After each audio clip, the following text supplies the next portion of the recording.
حالانکہ رب کریم فرماتا ہے ادعونی استجب لکم، مانگو میں تمہیں عطا کروں گا۔ اور آپ کو پتا ہے ماہ رمضان، سبحان اللہ، یہ ایک ایسا پیکج ہے، بزنس کمیونٹی کے لوگ بیٹھے ہیں، ہم نارملی ڈسکس کرتے ہیں یار کوئی پیکج ہو تو بتاؤ، کوئی اسکیم ہو تو بتاؤ۔ یہ ایک ایسی اسکیم اور ایک ایسا پیکج آ گیا ہے کہ اب دیکھیں دنیا میں کیا ہوتا ہے، جب کسی چیز کا چیلنج بڑا ہوتا ہے نا تو انسینٹو بھی بڑا ہوتا ہے۔ ٹارگٹ اچیو کر لو تو آپ کو یہ والا گفٹ ملے گا، یا یہ جناب آپ کو اس کی اچیومنٹ ملے گی۔ لاجیکلی سمجھ کیا آتا ہے کہ رمضان میں یہ اناؤنسمنٹ ہوتا کہ شیطان کا پاور بڑھا دیا گیا ہے 2-3 ٹائمز، اب تم اللہ کو راضی کرو گے تو ثواب زیادہ ملے گا کیونکہ تمہارا مقابلہ بڑھ گیا ہے۔ مگر رحمت الہی دیکھیں کہ شیطان کو بند کر دیا، دیر از نو اینیمی، کوئی ہمیں بہکانے والا ہی نہیں ہے۔ اور حکم کیا ہوا کہ نفل پڑھو گے تو فرض کا ثواب ملے گا، فرض پڑھو گے تو 70 ٹائمز ملٹیپلائی ہو جائے گا، ہر سجدے پر 1500 نیکیاں ملیں گی، ہر سجدے پر جنتی یاقوت کا سرخ یاقوت کا محل ملے گا۔ روزہ دار کے لیے سمندر کی مچھلیاں دعائیں مغفرت کرتی ہیں، روزہ دار کا سونا بھی عبادت ہے، ہر روز افطار کے وقت 10 لاکھ گناہگار بخشے جا رہے ہیں۔ اللہ اکبر۔ رمضان کی جو راتیں ہیں نا، ہم بڑے خوش نصیب ہیں اس وقت جو اللہ رسول کی اس محفل میں بیٹھے ہیں۔ رمضان کی راتوں میں آپ دیکھیں عام دنوں میں ہم ریکویسٹ کرتے ہیں اللہ کی بارگاہ میں، او اللہ پلیز لسن our supplications، اے اللہ ہماری دعائیں سن لے، مگر سبحان اللہ حدیثوں میں یہ مضمون ملتا ہے کہ رمضان کی راتوں میں آسمان دنیا سے یہ آواز لگائی جاتی ہے کوئی مانگنے والا کہ اس کی دعا قبول کر لی جائے، ہے کوئی سوالی کہ اس کا سوال پورا کیا جائے، ہے کوئی مغفرت کا سوالی اس کی مغفرت کر دی جائے۔ اٹ مینز آفر وہاں سے ہے۔ تو سچ بتاؤ اس رمضان میں ہمیں کیا کچھ اچیو کرنا چاہیے تھا، مگر پرابلمز ہیں، پریشانیاں ہیں، دعا کرنے کا ٹائم نہیں، درود پڑھنے کا ٹائم نہیں۔ نہ کریں ایسا، اللہ نے پھر موقع دیا ہے۔ میں تو کہا کرتا ہوں مرنے سے پہلے اللہ پاک نے ایک اور چانس دے دیا، ہمیں ایک اور رمضان دے دیا ہے، کیونکہ ہمیں نہیں پتا اگلا رمضان ہم دنیا میں ہوں گے کہ نہیں۔ کئی ایسے لوگ تھے جو پچھلے رمضان میں تھے، آج نہیں ہیں، ہمیں نہیں معلوم اگلا رمضان ہمیں ملے۔ اللہ ہمیں صحت و عافیت والی، نیکیوں والی طویل زندگی عطا فرمائے، مگر اس رمضان کو تو یوز کریں نا۔ ماشاءاللہ آج ختم قرآن کی محفل ہے، دیٹس بریلینٹ، مگر کیا ہم سب کی ساری راتیں عبادت میں گزر رہی ہیں؟ ورنہ جو کچھ ہو رہا ہے شہر کراچی میں مجھے بتانے کی ضرورت نہیں ہے، فلاں نائٹ تو شہری کے نام پر جمع ہو کر پھر جو وہاں طوفان بدتمیزی ہو رہا ہے، یہ راتیں اس لیے نہیں ہیں۔ ایک حدیث پاک، 2 حدیثیں سناتا ہوں جس سے آپ کو رمضان کی امپورٹنس کا پتہ چلے گا۔ سرکار دو عالم صلی اللہ علیہ وسلم فرماتے ہیں، جس کا مضمون ہے اگر میری امت کو معلوم ہوتا کہ رمضان کیا ہے تو وہ تمنا کرتے کہ پورا سال ہی رمضان ہو۔ Try to understand the importance. ایک اور جگہ نبی پاک علیہ السلام فرماتے ہیں جس کا مضمون ہے کہ اللہ تعالیٰ نے 11 مہینے تمہارے لیے رکھے ہیں، ان میں کھاؤ پیو لذت اٹھاؤ، ایک مہینہ اللہ نے اپنے لیے خاص کر لیا ہے اور وہ مہینہ رمضان کا ہے، اور رمضان کے معاملے میں اللہ سے ڈرو۔ It means Ramzan is not for the food festival. Ramzan گھومنے، اب بدقسمتی سے جب سنتے تو رونگٹے کھڑے ہو جاتے ہیں کہ یار رمضان ٹورنامنٹ، یعنی رمضان کے نام پر میچز ہو رہے ہیں، رمضان کے نام پر راتوں میں تھوڑے دنوں پہلے مجھے ایک پوسٹ آئی، اور ہو سکتا ہے آپ میں سے کئیوں کو آئی ہوگی، اس لیے میں اس کو ڈکلیئر نہیں کر رہا کیونکہ ہمارے بھائی ہیں وہ بھی، مجھے لگتا ہے مجھے غلطی سے بھیج دی انہوں نے، ورنہ شاید مجھے نہ آتی۔ اب وہ کوئی نائٹ تھی، ٹھیک ہے، میں نائٹ کا نام بھی نہیں لیتا ہوں تاکہ ان کو برا نہ لگے، برا کیوں نہ لگے، میں ان کے برا لگنے کی کیوں وہ بھی بتاتا ہوں وجہ۔ جب میں نے دیکھا تو مجھے یقین نہیں آیا کہ رمضان میں یہ والی نائٹ بنائی جا رہی ہے، اور پھر اس کے نیچے لکھا ہے فالوڈ بائی سحری۔ تو وہ بھائی جانتے تھے، میں ان کو جانتا تھا، میں نے ان کو فون کیا، بلکہ فون نہیں کیا، وائس میسج کیا، میں نے خدا کے بندو یہ کیا کر رہے ہیں آپ، توبہ کریں، رمضان میں اب یہ والی نائٹ بنا رہے ہیں۔ اب وہ مجھے وضاحت دینے لگے کہ وہ معذرت کا میرے بندے نے ایڈٹ پہ غلطی کر دی اور آپ کو میسج آ گیا، اور جناب ہم تو اس میں وہ نہیں کریں گے جو آپ سمجھ رہے ہیں۔ میں نے کہا آپ جوا کھیلیں نہ کھیلیں، اس نام سے کہ آپ رمضان میں یہ ٹرینڈ چلائیں گے، آپ اور میں مر جائیں گے، بعد میں ہمارے بچے بھی اس کو کنٹینیو کریں گے۔ یار رمضان میں قرآن نائٹ ہونی چاہیے، رمضان میں توبہ نائٹ ہونی چاہیے، رمضان میں تفسیر قرآن نائٹ ہونی چاہیے، نوافل نائٹ ہونی چاہیے، دعا نائٹ ہونی چاہیے۔ ہم یہ کون سی نائٹس لے کر آ رہے ہیں رمضان کے اندر؟ ایک مہینہ اللہ نے دیا ہے، اس کو راضی کر لو بھائی۔ تو خدا کے واسطے ہم سب یہ سوچیں کہ رمضان کے بارے میں نبی پاک نے فرمایا کہ رمضان کے بارے میں خدا سے ڈرو۔ بہرحال انہوں نے ماشاءاللہ معذرت بھی کی، کہا میں بالکل اس کو ڈیلیٹ کرتا ہوں، اب میں یہ نہیں کروں گا، لیکن میرا یہ فریضہ تھا کہ میں ان کو یہ عرض کرتا، اور میں آپ سب کو بھی اسی لیے کہہ رہا ہوں کہ بعض اوقات دوستوں کے کہنے پر، دوستوں کے جمع ہونے پر ہم ایسی جگہ چلے جاتے ہیں کہ جہاں رمضان کا تقدس پامال ہو رہا ہوتا ہے۔ ایک حدیث سنا دیتا ہوں پھر میں اپنے ٹاپک کی طرف آتا ہوں۔ حدیث پاک کا مضمون ہے جو رمضان میں گناہ کرے اس کے 1 سال کے اعمال برباد کر دیے جاتے ہیں. رمضان میں گناہ کرنا پورے سال کے اعمال برباد کر دیتا ہے. اور اس کے ریزن ہے, ریزن سمجھ لیں گے تو بات آپ کو سمجھ آ جائے گی. ایک فارمولا سمجھ لیں, جب کوئی وقت مقدس ہوتا ہے, کوئی مقام مقدس ہوتا ہے, یا کوئی مہینہ مقدس ہوتا ہے, اس کے اندر گناہ کرنا وہ اللہ کی پنشمنٹ کو, اللہ کی طرف سے عذاب کو اور زیادہ دعوت دیتا ہے. مثال کے طور پہ کوئی بندہ روڈ پہ گناہ کرے, بڑی بری بات ہے, مگر مسجد کے اندر آ کر کوئی گانے باجے بجائے حرام کرے تو آپ کیا کہیں گے؟ یار اللہ کو خوف کرو, مسجد کے اندر آ گئے. کوئی پاکستان میں گناہ کرے, غلط ہے. کوئی مکے میں جا کے گناہ کرے, مکے میں 1 نیکی 1,00,000 نیکی کے برابر, 1 گناہ 1,00,000 گناہ کے برابر ہے نا. بالکل اسی طرح رمضان میں جب نیکیوں کا اجر بڑھا دیا جاتا ہے نا, تو رمضان میں گناہ کرنے کی سیویریٹی بھی بڑھ جاتی ہے. کہ ہے میرے بندے, شیطان کو میں نے بند کر دیا, تجھ پر رحمتوں کے دروازے کھول دیے, نیکیوں کا اجر بڑھا دیا, اور اب بھی تجھ سے گناہ ہو رہے ہیں. تو we have to think about کہ ہمیں رمضان میں کسی طور پر بھی گناہ نہیں کرنا. کوئی ایسی محفل میں نہ جائیں, کوئی ایسی گیدرنگ کی طرف نہ جائیں. پر موبائل کو چیک کر لو یار, ہم نے موبائل ہی ایسا رکھا ہے جب کھولتے ہیں کوئی نہ کوئی اس میں ایسی چیز آ جاتی ہے جو ہماری آنکھوں میں حرام, کانوں میں حرام داخل ہو جاتا ہے. نہیں دیکھ رہا نا تھوڑے دنوں تک سوشل میڈیا. یہ رحمتوں کا مہینہ ہے, اس میں نیکیاں حاصل کی اسکیم آئی ہوئی ہے نا, جتنی نیکیاں کرنی ہے کر لیں. اللہ کرے کہ یہ بات سمجھ آ جائے. اب یہ 10 روزہ تراویح ختم ہوئی, میں مسلسل کئی دنوں سے ختم قرآن میں بیان کر رہا ہوں. آپ کے پاس رائٹ آفٹر جا کر ایک اور ختم قرآن میں بیان کرنا ہے. ٹرینڈ ہے 5 روزہ 7 روزہ 10 روزہ, اچھی بات ہے, لیکن اس کا مطلب یہ نہیں ہے کہ 10 روزہ تراویح کے بعد اب آپ کی تراویح معاف ہو گئی ہے. تراویح آخری رمضان تک پڑھے نا, سنت مؤکدہ بھی ہے. اور اجر کتنا ہے کہ رمضان میں ہر سجدے پر 1500 نیکیاں ہیں, اور ہر سجدے پر جنت میں ایک سرخ یاقوت کا محل. میں نہیں کہہ رہا, اللہ کے نبی علیہ السلام فرماتے ہیں.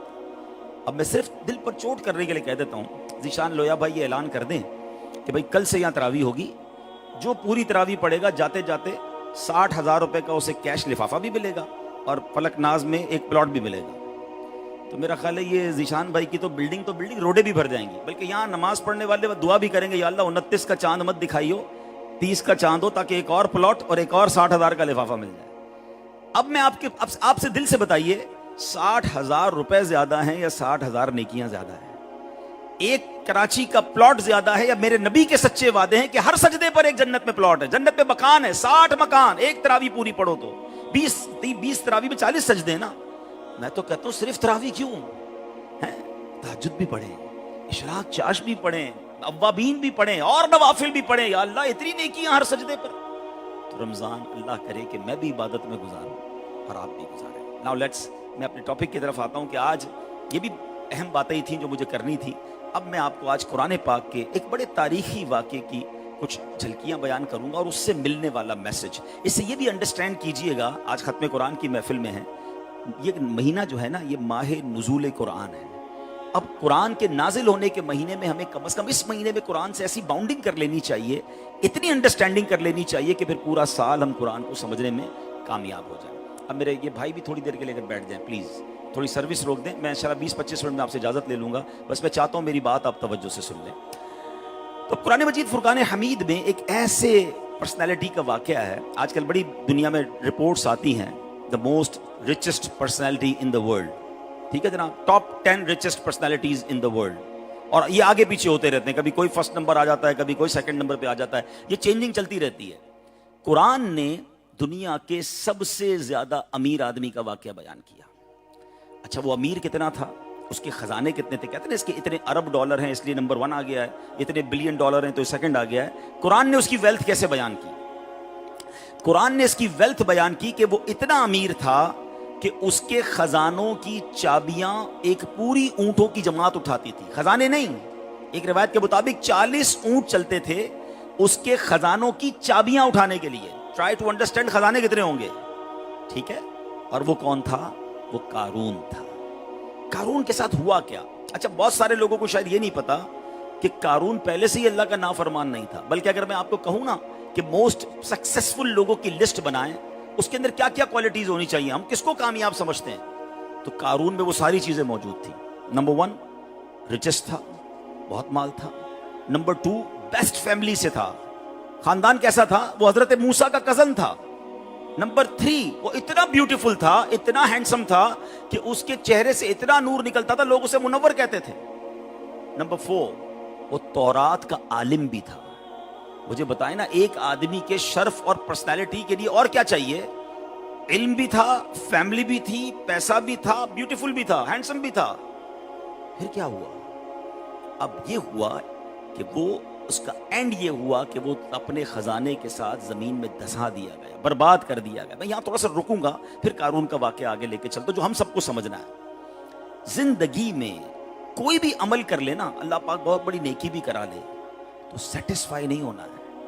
ہاں کہ جناب میں نمازی, میں روزہ دار, میں حج بھی کیا ہوا, میں ختم قرآن بھی کرواتا ہوں, تو بس اپنا تو جنت کا ٹکٹ پکا ہے. نہیں, ہمیں ڈرتے رہنا ہے, ہمیں دعا کرنی ہے کہ اللہ مجھے معاف کرنا, میں ناقص ہوں, کیونکہ میں اور آپ کچھ نہیں ہیں. بڑے بڑے اولیاء, شیطان جو ہوتا ہے نا ایسے حملہ کرتا ہے کہ ساری نیکیاں برباد کر دیتا ہے. سب سے بڑی مثال تو شیطان ہے نا, عزازیل. شیطان پہلے سے ہی اللہ کا نافرمان نہیں تھا, ٹھیک ہے, اس کا نام کیا تھا؟ عزازیل. اس کے لیول آف عبادت کیا تھا؟ روایتوں میں آتا ہے 40,000 ایئرز اللہ کی عبادت کی اس نے. علم کا عالم کیا تھا؟ نالج کا. معلم الملکوت, فرشتوں کا ٹیچر تھا, اور اللہ کی بارگاہ میں جب پیش ہوتا تھا نا تو فرشتوں کے ساتھ پیش ہوتا تھا. اتنا بڑا اسٹیٹس تھا. ونس ان لائف ٹائم اس نے تکبر کیا, حضرت آدم کو سجدہ نہیں کیا. And of the day result کیا ہوا؟ لعنتی الی یوم الدین. کیا قرار دیا گیا؟ قیامت تک کے لیے لعنت کیا ہوا قرار دے دیا گیا, جہنم کی گہری آگ میں جائے گا. اٹ مینس کتنی بھی عبادت ہو جائے, کتنی بھی کوئی مرتبہ مل جائے, ہمیں اللہ سے پناہ مانگنی ہے, اللہ سے معافی مانگتے رہنا, اور اس پہ اترانا نہیں ہے. ایسے بہت سارے واقعات ہیں جو قرآن پڑھتے ہیں. بلم بن باعورہ کا واقعہ ہے جو مستجاب الدعوات تھا, اور جناب حضرت موسیٰ کے خلاف اس نے بددعا کرنے کی کوشش کی مال کے لالچ میں, اور بے ایمان ہو کر مڑا, کافر ہو کر دنیا سے گیا. تو ہمیں ڈرنا یہ ہے کہ اللہ تعالیٰ ہمارے ایمان کی حفاظت فرمائے. ماہ رمضان ہے نا, اس میں یہ دعا خاص کیجئے گا. آپ نے ایک حدیث سب نے سنی ہوگی, میں آدھی حدیث پڑھوں گا, آپ پوری کر لیں گے. انما الاعمال بالنیات, اعمال کا دار و مدار نیتوں پر ہے. ایک اور حدیث بھی ہے, انما الاعمال بالخواتیم, اعمال کا دار و مدار خاتموں پر ہے. یعنی خاتمہ ایمان والا ہوگا نا, پھر یہ سارے عمل کام آئیں گے. نماز, روزہ, حج, زکوٰۃ, یہ کام ہی جب آنا ہے جب میں اور آپ ایمان والے ہو کر دنیا سے جائیں گے. ہو سکتا ہے کسی کے ذہن میں سوال آئے کہ یار یہ کیسے پاسبل ہے, میں مسلمان ہوں, ماں باپ بھی مسلمان ہیں, تو میں مسلمان ہی مروں گا, اس میں کیا پرابلم ہے؟ نہیں, there is no guarantee. میں نہیں کہہ رہا, قرآن کہتا ہے یا ایھا الذین آمنوا اتقوا اللہ حق تقاتہ ولا تموتن الا وانتم مسلمون. اے ایمان والو, اللہ سے ڈرو جیسا ڈرنے کا حق ہے. کیا کہہ رہا ہے رب؟ مجھ سے ڈرو جیسا ڈرنے کا حق ہے. ہمارا ڈر بھی عجیب و غریب ہے, 2 کان پہ چپت ماریں گے یا اللہ میری توبہ, اور اس کے بعد وہی کرنا ہے جو روز کر رہے ہیں. یہ تقویٰ نہیں ہے. تقویٰ یہ ہے کہ بندہ اکیلے میں بھی رب سے ڈرے کہ اللہ دیکھ رہا ہے, جو میں کر رہا ہوں وہ رب دیکھ رہا ہے. اچھا, ہمیں تقویٰ کی ایک بڑی خوبصورت پریکٹس رمضان میں ہو رہی ہے. ہاں, لیول آف تقویٰ بڑا ہمارا سب کا ہائپ پر ہے, اور یہی قرآن نے فرمایا نا کہ ہم نے روزے کیوں فرض کیے؟ تاکہ تم تقویٰ اختیار کرو, لعلکم تتقون. تو ہمارا تقویٰ پتہ ہے اس کس لیول پر ہے اس وقت؟ میں آپ سب سے ایک سوال کرتا ہوں, بچے بھی بیٹھے, آپ کے گھر میں بھی بچے روزہ رکھ رہے ہوں گے. پوری دنیا میں کوئی ایک بندہ ایسا ہے کہ جو افطار سے پہلے چپکے سے کھانا کھا لیتا ہو؟ پیاس لگی ہے یار, کوئی دیکھ تو نہیں رہا, چلو جوس پی لیتا ہوں, گھر میں کوئی نہیں ہے, فروٹ کٹا ہوا ہے, فروٹ کھا لیتا ہوں. پوری دنیا میں ایک بندہ نہیں ملے گا آپ کو. بچے بھی نہیں کرتے. کیوں؟ کوئی نہیں دیکھ رہا. کون دیکھ رہا ہے؟ جواب دیجئے نا, اللہ دیکھ رہا ہے. کتنا زبردست تقویٰ کی پریکٹس روز آپ کر رہے ہیں. مگر سوال یہ ہے کہ کیا اللہ صرف کھانا پینا ہی دیکھتا ہے؟ وہ میرا حرام دیکھنا بھی دیکھ رہا ہے, حرام بولنا بھی دیکھ رہا ہے, حرام کمانا بھی دیکھ رہا ہے. جب آپ کھانے پینے کے پہلے یہ سوچتے ہیں کہ میں کھا لوں گا افطار سے پہلے, تو اللہ دیکھ رہا ہے. وہی رب تمہارے بعد والے اعمال بھی دیکھ رہا ہے. رمضان کے بعد والی بھی تمہاری نیکیاں ہیں یا گناہ, وہ بھی دیکھ رہا ہے. تو ایکچولی رمضان تو پریکٹس کروانے آیا کہ اللہ دیکھ رہا ہے, اس کی پریکٹس کر رہا ہے. بندے اب ساری زندگی یہ خیال دل میں بسا لے کہ اللہ دیکھ رہا ہے. ٹھیک ہے, تو ہمیں قرآن کیا کہتا ہے؟ یا ایھا الذین آمنوا اتقوا اللہ حق تقاتہ ولا تموتن الا وانتم مسلمون. مت مرنا مگر مسلمان, ایمان کے ساتھ ہی مرنا. اب ویری ریلیونٹ کوسچن بنتا ہے کہ یہ بات تو ایمان والوں سے ہو رہی ہے. اے اللہ, ایمان والوں سے کیوں فرما رہا ہے کہ مسلمان مرنا؟ یہ آیت بتا رہی ہے کہ ہر ایمان والا مسلمان مرے یہ گارنٹی نہیں. اس کے لیے ہمیں اسٹرگل کرنی ہوگی, اس کے لیے ہمیں اپنے ایمان کی حفاظت کی فکر کرنی ہوگی. خدا کی قسم ہمارے پاس جو سب سے قیمتی چیز ہے نا, اس ایمان ہے. دنیا کی کوئی دولت اس کا مول نہیں ہے, لیکن اس کی فکر بہت کم لوگوں کو ہے. اب سوال یہ پیدا ہوتا ہے کہ ایمان کیسے چھن سکتا ہے؟ تو اس کی ایک بڑی وجہ علماء لکھتے ہیں کہ گناہوں کی کثرت, بری صحبت, یہ بندے کو اس قدر گناہوں میں غرق کرتی ہے کہ ایک وقت آتا ہے کہ شیطان اس کے دل کو اپنی مٹھی میں لے لیتا ہے. وہ ایسے گناہ کرواتا ہے, ایسی خطا کرواتا ہے کہ آپ تصور بھی نہیں کر سکتے. جیسے ابھی آپ نے سنا کہ قارون نے, ابھی آپ سنیں گے کہ حضرت موسیٰ کے ساتھ کیا کیا اس نے. بلم بن باورا نے حضرت موسیٰ کے خلاف بد دعا کی. حضرت امام حسین کے ساتھ یزیدیوں نے کیا کیا تھا؟ وہ تو کلمہ پڑھنے والے تھے نا, مگر لالچ نے ایسا پھندا ڈالا دل پر کہ وہ کلمہ پڑھنے والوں نے نواسہ رسول کو شہید کر دیا. اب اس زمانے کی بات چھوڑیں یار, آج آپ اخباروں میں نہیں پڑھتے 5 سال کے بچے کے ساتھ, 6 سال کی بچی کے ساتھ کوئی واقعہ ہوتا ہے, ہم کہتے ہیں یار یہ کون کر سکتا ہے, یہ انسان ہے. جی جناب یہ انسان ہی ہے, مگر ایک وقت آتا ہے کہ جب شیطان کے ہاتھ میں, اس کے دل مٹھی میں آ جاتا ہے نا, پھر یہ وہ کام کرواتا ہے کہ کوئی تصور بھی نہیں کر سکتا. تو ہمیں اللہ سے ڈرتے رہنا ہے, معافی مانگنی ہے. ایسی صحبتوں میں نہ بیٹھے. بندہ یہ نہ سوچے مجھے کوئی نہیں اٹیک کر سکتا, ارے بڑے بڑے ولیوں کو شیطان کھا گیا تو میں اور آپ کیا ہیں. اب آتے ہیں قارون کا معاملہ کیا تھا. میں نے جس طرح بتایا کہ وہ ویل آف تھا, ہینڈسم تھا, حضرت موسیٰ کا کزن تھا, تورات کا عالم تھا. حضرت موسیٰ نے اسے زکوٰۃ کا حکم دیا, اللہ کی طرف سے حکم آیا اور آپ نے اسے زکوٰۃ کا حکم دیا. اچھا اس زمانے میں زکوٰۃ کتنی تھی؟ یہ بھی مزے کی بات ہے. آج کتنی ہے؟ 2.5% نا. 100 روپے پہ 2.5 روپے دینے پڑتے ہیں, پورا سال گزر جائے شرائط کے بعد. اس زمانے میں 1000 روپے پہ 1 روپیہ دینا تھا. ہر 1000 پہ 1.1% آپ نے حکم دیا قارون کو زکوٰۃ کا, مگر اس کا 0.1% بھی اس زمانے میں بلینز بنتا تھا. اس نے کیلکولیٹ کیا کہ اتنے پیسے یہ میں اللہ کی راہ میں کیسے دے دوں. اب اس پر شیطان نے حملہ کیا. وہ کہتا ہے یہ تو ٹیکس ہے, اور لوگوں کو معاذ اللہ اس نے حضرت موسیٰ کے خلاف بہکانا شروع کیا کہ یہ تمہارا مال لینا چاہتے ہیں, یہ اس لیے زکوٰۃ کا حکم لائے ہیں, زکوٰۃ نہیں دینی ہے. اور اب حضرت موسیٰ کو ڈیگریڈ کرنے کی کوشش شروع کی. اس نے کیا کیا؟ اس نے معاذ اللہ, سوچئے شیطان کیسا دل پر حملہ کرتا ہے. حضرت موسیٰ کا کزن ہوتے ہوئے, تورات جس نبی پر نازل ہوئی ہے اس تورات کا وہ عالم تھا, مگر پیسے کی لالچ ایسی دل پر آئی کہ اس نے ایک عورت کو ہائر کیا.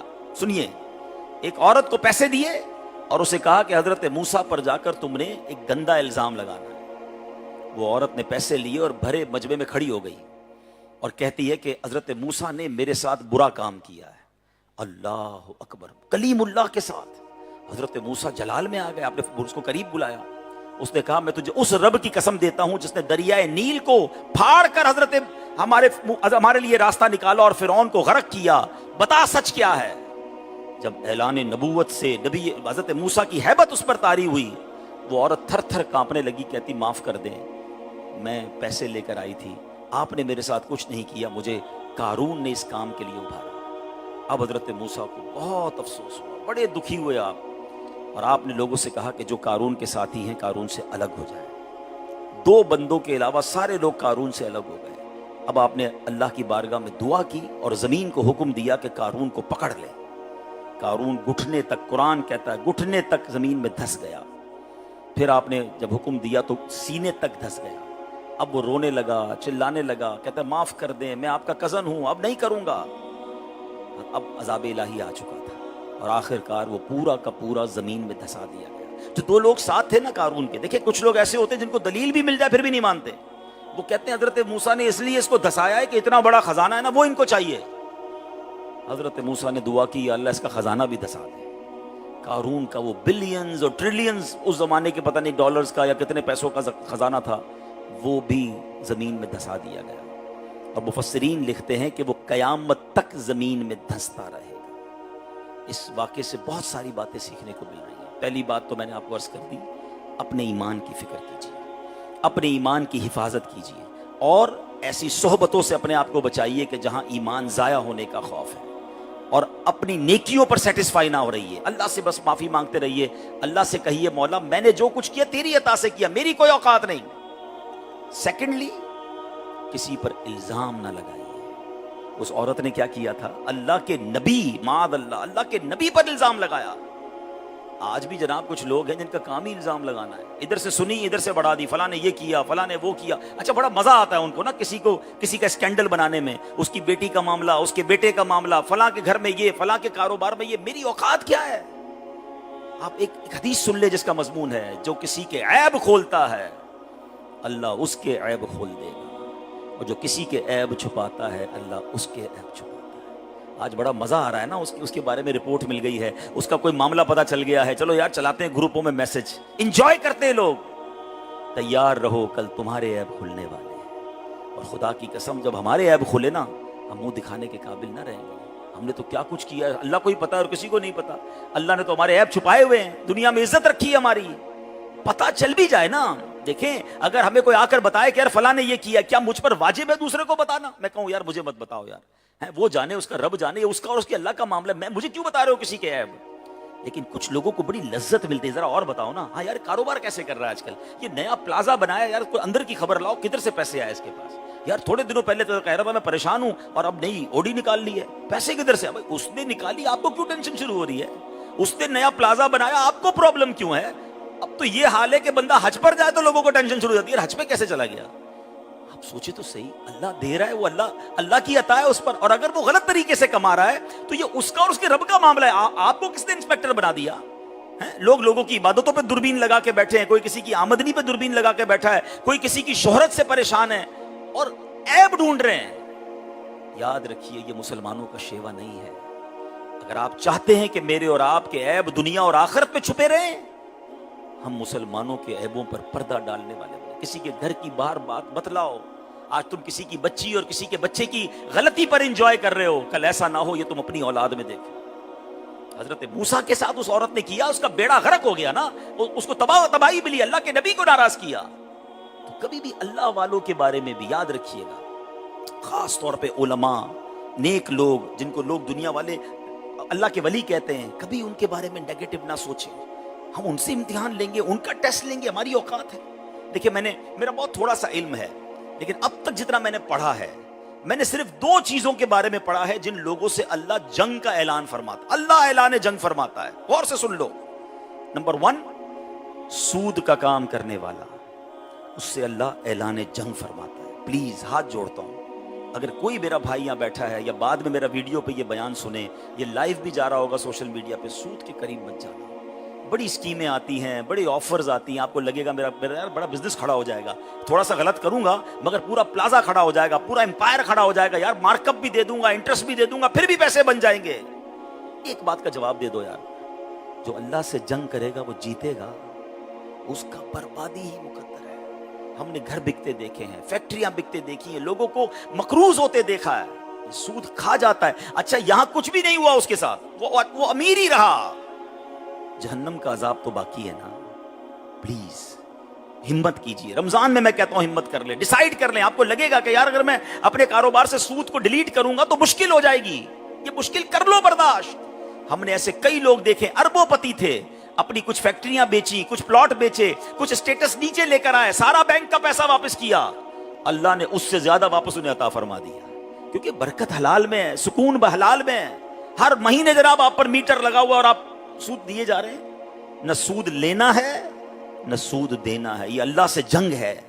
رمضان میں شیطان بند ہے، لیٹس ڈیسائیڈ ان رمضان. اور دوسرا وہ کام جس میں اللہ نے اعلان جنگ فرمایا وہ کیا ہے؟ فرمایا کہ اللہ فرماتا ہے جو میرے کسی ولی سے دشمنی کرے میرا اس سے اعلان جنگ ہے. اب یہ بڑا سینسٹیو معاملہ ہے، ولی کی تو کوئی لسٹ ہی نہیں ہے. توجہ رکھیے گا پلیز، ہمارے پاس تو کوئی لسٹ نہیں ہے نا کہ ولی کون ہے، ولی کی پیشانی پہ تو لکھا نہیں ہوتا. تو اللہ کے ولی سے دشمنی اعلان جنگ ہے، اللہ فرماتا ہے. تو اس کا مطلب یہ ہوا اللہ پاک نے اپنے اولیاء کو اپنے بندوں میں چھپا کر رکھا ہے. ایک حدیث سے سمجھ لو کہ ولی کوئی بھی ہو سکتا ہے. نبی پاک فرماتے ہیں جس کا مضمون ہے کہ کچھ بندے ایسے ہوں گے جن کے بال پرا گندہ ہوں گے، کپڑے بالکل سادہ میلے سے نظر آئیں گے، ان کی کیفیت یہ ہوگی کہ انہیں کوئی اپنے گھر دعوت میں بھی نہیں بلاتا ہوگا، مگر اللہ کی بارگاہ میں ان کا مرتبہ یہ ہوگا کہ وہ قسم کھائیں گے اللہ ان کی قسم پوری فرمائے گا. ہمیں نہیں پتا میرا ملازم کوئی اللہ کا ولی نہ ہو، ہمارے ساتھ کام کرنے والا کوئی اللہ کا ولی ہو کہ نہ ہو، ہمیں نہیں پتا، ہمارا رشتہ دار ہو سکتا ہے کوئی. تو پتا چلا اولیاء بندوں میں چھپے ہوئے ہیں. تو تو ہمیں کرنا یہ ہے کہ سب کے ساتھ اچھا برتاؤ کرنا ہے, سب کی عزت کرنی ہے, تاکہ اللہ کے کسی ولی سے اپنے لڑائی لے لی نا تو تباہی مقدر ہو جائے گی. اور ہم نے دیکھا ہے چلتے کاروبار تباہ ہو جاتے ہیں, چلتی صحت تباہ ہو جاتی ہے, ترقی رک جاتی ہے. سوچو کسی کا دل تو نہیں دکھا دیا, کسی اللہ والے کی ہائی تو نہیں لے لی. تو سب سے محبت اور پیار سے پیش آنا ہے. تیسری بات جو قارون کے اس واقعے سے سیکھنے کو ملی ہے, جو میں اپنے بیان کو اب اینڈ کی طرف لاتے ہوئے بات کرنا چاہوں گا, کہ اس کو زکوٰۃ بھاری پڑی, اس کو زکوٰۃ دینا ڈیفیکلٹ لگا.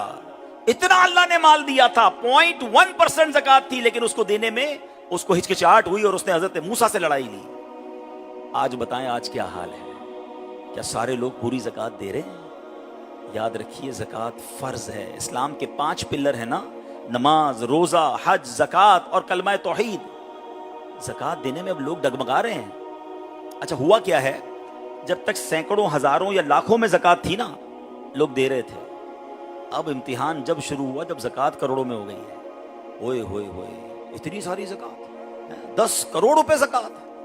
وہ اللہ کے بندے, اللہ نے 4 ارب دیے تو 10 کروڑ زکوٰۃ ہے نا. اللہ نے دیے تو زکوٰۃ ہے نا, غریب پہ تو زکوٰۃ نہیں ہے. زکوٰۃ دیتے ہوئے کس بات کی ٹینشن ہے؟ سچ بات یہ ہے کہ زکوٰۃ دینے والا خوش دلی سے زکوٰۃ دے اور سجدہ کرے, مولا تو نے زکوٰۃ دینے والا بنایا, لینے والا نہیں بنایا. لیکن آج لوگ ہیلے بہانے ڈھونڈ رہے ہیں. حضرت کسی طریقے سے بتائیں نا, کوئی 1-2 پلاٹ نکل جائے ہمارے زکوٰۃ سے, کسی طرح مائنس ہو جائے. ایسا کبھی مت کرنا. یہ قارون نے کیا تھا, خزانے سمیت دھسا دیا گیا. میں ایک دعا روز ہی کر رہا ہوں, اگر آپ کو اچھی لگے تو آپ بھی آمین کہہ دیں کہ یا اللہ مجھے وہ مال نہ دینا جس کی زکوٰۃ مجھے بھاری پڑے. اے اللہ مجھے وہ مال دے میں جس کی زکوٰۃ خوشی سے ادا کروں. ہاں, خوش دلی سے انجوائے کر کے اللہ کی راہ میں خرچ کیا کرو. بلکہ سچی بات تو یہ ہے کہ زکوٰۃ کے بعد آپ نے کیا خرچ کیا یہ چیک کریں. میں ایک بزنس مین کے پاس گیا, ماشاءاللہ کبھی کبھی آپ جیسے بزنس مین ہمیں سکھاتے ہیں باتیں. ہم زکوٰۃ پر بات کر رہے تھے, اس نے بڑی پیاری بات کی, میرے تو دل میں لگ گئی. وہ کہتے ہیں عبدالحبیب بھائی میں نے زکوٰۃ دی تو کیا کمال کیا, یہ تو ڈیوٹی تھی مجھ پر, فرض تھا. میں تو کیلکولیٹ ہی جب شروع کرتا ہوں کہ 2.5% کے بعد اوپر میں نے اور کیا خرچ کیا اللہ کی راہ میں. بھائی زکوٰۃ تو اللہ کی طرف سے مجھ پر فرض تھا, دینا ہی دینا تھا. بھائی غریب پر تو زکوٰۃ نہیں نا, اللہ نے مال دیا تو زکوٰۃ ہے. تو پلیز زکوٰۃ بھی دیں, اس کے علاوہ بھی خرچ کریں. اور یہ نہ غم لائیں دل میں کہ کم ہو جائے گا. یہ شیطان ہمیشہ سے, قارون کے زمانے سے وسوسے ڈال رہا ہے, آج بھی ڈال رہا ہے. یار یہ مولوی صاحب کہہ تو رہے ہیں میری زکوٰۃ کتنی بنتی, ان کو کیا پتا اتنے لاکھ اتنے کروڑ زکوٰۃ کدھر سے نکالوں گا, کم ہو جائیں گے پیسے. میں آپ کو اپنی بات نہیں کرتا, جس نبی کا آپ نے کلمہ پڑھا ہے نا ان کی حدیث سناتا ہوں. اللہ کے حبیب علیہ الصلوۃ والسلام فرماتے ہیں, میں قسم کھا کر کہتا ہوں اللہ کی راہ میں خرچ کرنے سے مال کم نہیں ہوگا. ہم یا تو نبی کی بات پر یقین کر لو یا شیطان کی بات پر کر لو. اچھا لاجیکلی اس کو پروف بھی کر دیتا ہوں. یہاں جتنے ایسے بھائی بیٹھے ہیں نا جو پوری زکوٰۃ دیتے ہیں اور چیریٹی کرتے رہتے ہیں, ان کا چیک کر لیں, ہر سال ان کی زکوٰۃ بڑھ رہی ہے, ہر سال ان کی ویلتھ بڑھ رہی ہے. کیسے بڑھ رہی ہے بھائی, وہ تو دے رہے ہیں, کم ہو رہی ہے. تو ایک جملہ سن لو, ایک میرا اور آپ کا دنیا کا کیلکولیٹر ہے جو بتاتا ہے کہ کروڑ میں سے 2.5 لاکھ دیے 97.5 لاکھ رہ گئے, اور ایک میرے اللہ کی رحمت کا کیلکولیٹر ہے کہ جو ملٹیپلائی کر رہا ہے, وہ دنیا میں بھی ملٹیپلائی کر کے دے گا. آخرت کے خزانے تو الگ جمع ہیں. حدیث پاک کے مضامین ملتے ہیں کہ دنیا میں جو بھی مال تلف ہوتا ہے نا, نقصان ہوتا ہے, وہ زکوٰۃ نہ دینے کی ایک وجہ یہ بھی ہوتی ہے کہ بندے نے زکوٰۃ نہیں دی ہوتی. کسی کی فیکٹری میں آگ لگ جاتی ہے, کسی کے گھر میں نقصان ہو جاتا ہے. آپ غور کریں زکوٰۃ پوری دے رہے ہیں کہ نہیں دے رہے. نبی پاک ایک جگہ فرماتے ہیں اپنے مال کو مضبوط قلعوں میں قید کر لو, زکوٰۃ دے کر اپنے مال کو سیکیور کر لو. تو یہ ہمارے مال کی سیکیورٹی ہے. اور پھر کئی حدیثیں وہ ہیں کہ یہی مال جو زکوٰۃ نہ دیا گیا ہوگا نا, یہ قبر میں انگارے بنا کر عذاب بنا دیا. یہ سونے چاندی یہ تمام چیزیں. تو خدارا پلیز زکوٰۃ دینے میں کمزوری نہ لائے. اور یہ زکوٰۃ اگر واقعی سارے پاکستان کے لوگ نکالیں, سارے زمیندار اپنا عشر نکالیں, میں نے کیلکولیشن کی ایک دن بیٹھ کے, تو شاید پاکستان میں کوئی غریب نہیں بچے گا. مگر بہت تھوڑے لوگ زکوٰۃ نکالتے ہیں یا بہت پوری نہیں نکالتے. تو پوری کیلکولیٹ کر کے, آپ کو سمجھ نہیں آتی, آپ کسی عالم دین کے پاس بیٹھ جائیں, کسی مفتی صاحب کے پاس بیٹھے کہ بتائیں میری کتنی زکوٰۃ بنتی ہے. ہر چیز میں کیلکولیشن کرنی ہے. زکوٰۃ میں اپنی مرضی سے نکالنا ہے. اچھا پھر زکوٰۃ نکالتے وقت شرعی مسائل بھی نہیں پتا, بعض اوقات اپنے دماغ سے نکال رہے ہوتے ہیں اور غلط نکال رہے ہوتے ہیں, زکوٰۃ ادا ہی نہیں ہوتی. تو زکوٰۃ کس کو دے سکتے ہیں, کیسے نکالنی ہے, یہ ایک علم ہے, اس کو پلیز حاصل کریں. اب زکوٰۃ دینی کس کو ہے؟ سبحان اللہ, سب سے زیادہ حق ہے آپ کے اپنے غریب رشتہ داروں کا. اپنے غریب رشتہ داروں کو دیکھیں, اپنے غریب ملازمین کو دیکھیں، اپنے غریب پڑوسیوں کو دیکھیں، پہلے ان کو دیں اگر وہ زکوٰۃ کے مستحق ہیں، انشاءاللہ اس میں زیادہ ثواب ہے۔ رشتہ داروں کو زکوٰۃ دینے کا ثواب یہ ہے کہ حدیثوں میں آتا ہے بندہ جب رشتہ دار کو صدقہ دیتا ہے تو ڈبل ثواب ملتا ہے، ایک رشتہ داری نبھانے کا، ایک صدقہ دینے کا۔ تو ان کو آپ نے اس طرح زکوٰۃ ادا کرنی ہے۔ اور ایک اور بات یاد رکھیں کہ سخی جو ہوتا ہے نا وہ اللہ کے قریب ہوتا ہے۔ حدیث پاک میں ہے سخی 3 چیزوں کے قریب ہوتا ہے: قریب من اللہ، قریب من الجنہ، قریب من الناس۔ 3 چیزوں کے قریب ہوتا ہے: اللہ کے، جنت کے اور لوگوں کے۔ ایک چیز سے دور ہوتا ہے: بعید من النار، جہنم سے دور ہوتا ہے۔ اور جو بخیل ہوتا ہے، کنجوس ہوتا ہے، فرمایا 3 چیزوں سے دور ہوتا ہے، ایک ہی چیز کے قریب ہوتا ہے: بعید من اللہ، اللہ سے دور، بعید من الجنہ، جنت سے دور، بعید من الناس، لوگوں سے بھی دور، قریب من النار، جہنم کے قریب ہوتا ہے۔ اب اپنے آپ سے پوچھ لیں کہ میں سخیوں کی لسٹ میں ہوں یا معاذ اللہ اپنے مال اللہ کی راہ میں خرچ نہ کر کے بخیل کی لسٹ میں ہوں؟ اپنے آپ کو سخی کی لسٹ میں رکھیے گا کہ اللہ کریم سخیوں کو بہت پسند کرتا ہے۔